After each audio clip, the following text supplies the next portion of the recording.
great meshing of those two things. I want to see if you guys have some questions in the audience, because I know you guys probably have some. I'm going to start with this gentleman back here in the purple shirt. Yes, you keep talking about your faith and God. I was just wondering, in animation, did you ever feel like your faith was challenged? And if so, what did you do? Well, actually, when I started at Disney, I was 20 years old. I really had a spiritual awakening at that time. And it was at an interesting time because I also, right then, was learning this whole new approach of drawing. And I mean, it was the most wonderful time in my life, learning under Frank Thomas, Ollie Johnson, and Eric Larson.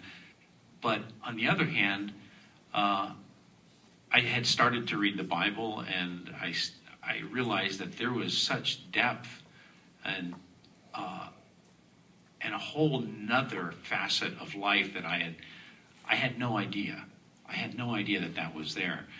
And I started thinking, what does animation have to do with such spiritually wonderful things like grace and faith?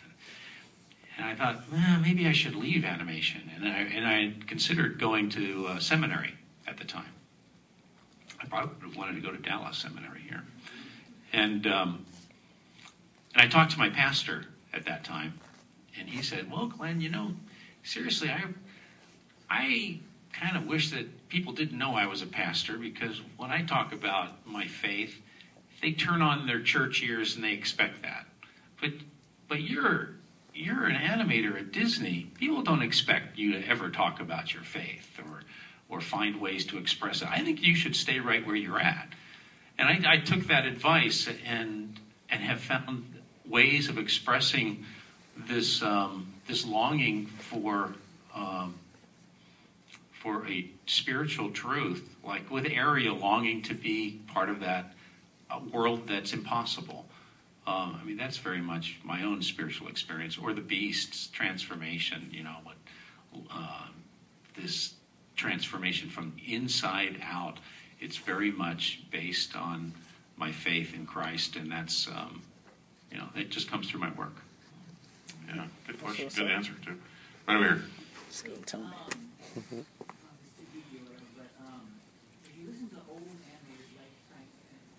Thank you for not saying me. They'll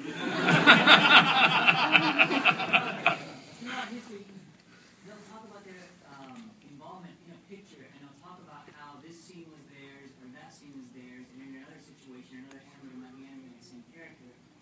And it seems to me like there was sort of a switch by the time we kind of got to these movies with The Little Mermaid. Well, maybe not one, but by Aladdin certainly you had a team working